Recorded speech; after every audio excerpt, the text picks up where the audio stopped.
The 2024 election is a competition between warlord capitalism and corporate capitalism. That is the thesis behind a recent article by Chris Hedges on his Substack. I want to say that this is about the most insightful writing I've seen about the 2024 race so far. This is the reason I love Substack, and I'm grateful to have a platform there myself. I doubt any major American publication would have ever printed Hedges' article. It's too close to the truth of the matter. But thanks to Substack, we can all have a look. I have great respect for Chris Hedges. I learned a lot from his book, American Fascists, and I frequently learn more whenever I read his insightful analyses of the American political system. His article, The Choice This Election is Between Corporate and Oligarchic Power, is stunning. On one side, the Democrats, championed by corporate power, which requires stability and technocratic expertise. On the other, the GOP, representing oligarchic power, which thrives on chaos and dismantling government. These two groups of political investors, he says, have bought up our politicians, our academics, and the press.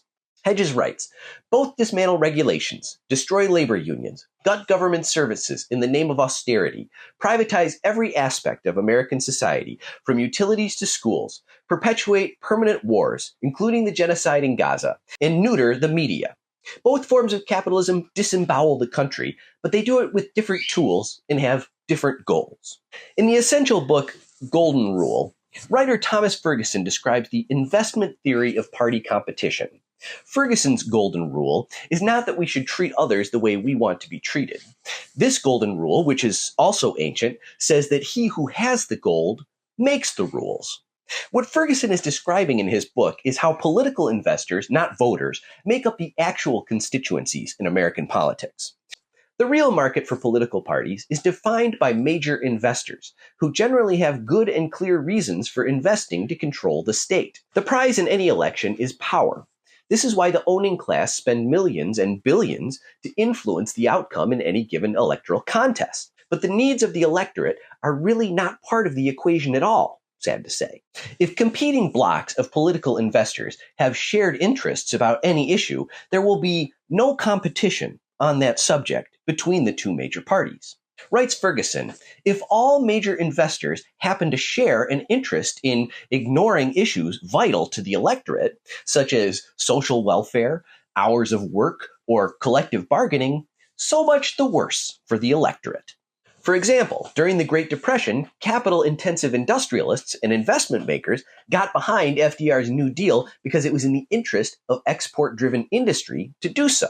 By the time foreign competition started heating up in the 1970s, political investors decided it was time to globalize production, slash wages, gut regulation, and cut taxes, otherwise known as the neoliberal agenda. As a result, the New Deal was abandoned and neoliberalism was embraced by both major parties. That is what happens when political investors agree. But they don't always agree.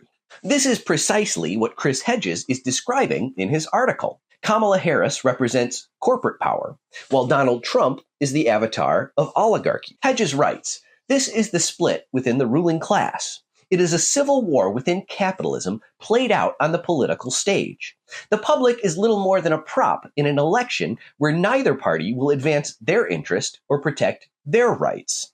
Hedges describes oligarchic power as warlord capitalism, the desire of the rentier owning class to lay waste to any impediments to their accumulation of massive wealth. They thrive on creative destruction, the parasitic harvesting of wealth taken mostly from the working class. The warlord class makes its money from forcing workers into the gig economy, raiding pension funds, and trading lower quality goods and services for higher profits. The warlord class is made up of private equity, billionaires like Elon Musk, Peter Thiel, and the wife of dead billionaire Sheldon Adelson.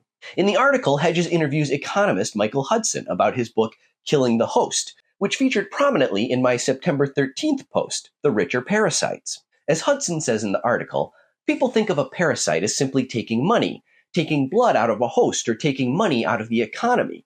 But in nature, it's much more complicated. The parasite can't simply come in and take something. First of all, it needs to numb the host. It has an enzyme so that the host doesn't realize the parasite's there. And then the parasites have another enzyme that takes over the host's brain.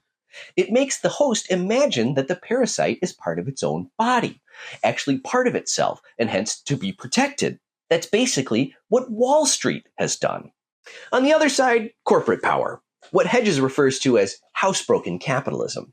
This variety of capitalist requires steady government and fixed trade agreements because their investments take longer to pay off.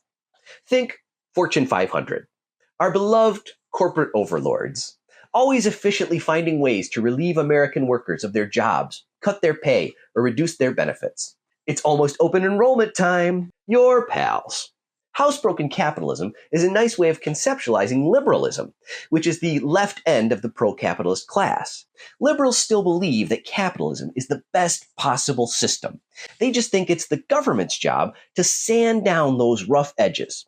Housebroken capitalists, best represented by neoliberal politicians like Kamala Harris, Joe Biden, Barack Obama, and Bill and Hillary Clinton, are totally cool with dismantling New Deal protections. It was Democrats who got NAFTA through, repealed Glass-Steagall, eliminated the FCC's fairness doctrine, shredded the old welfare system, offshored millions of American jobs, shoved ungodly amounts of money into the military, and piled up massive deficits while still neglecting basic infrastructure.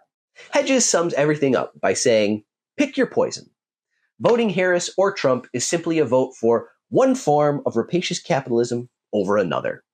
All other issues from gun rights to abortion are tangential and used to distract the public from the civil war within capitalism. Plainly, this political economic system must be dismantled.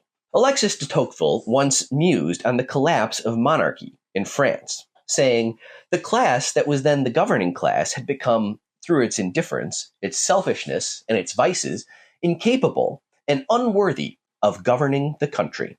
Thomas Ferguson concludes his book with this thought: the electorate is not too stupid or too tired to control the political system. It's merely too poor. Please check out Chris Hedges' remarkable article. You can get a link in my Substack post. Also, don't forget to like, follow, favorite, repost, and follow my Linktree to sign up for my Substack. Let's make them pay.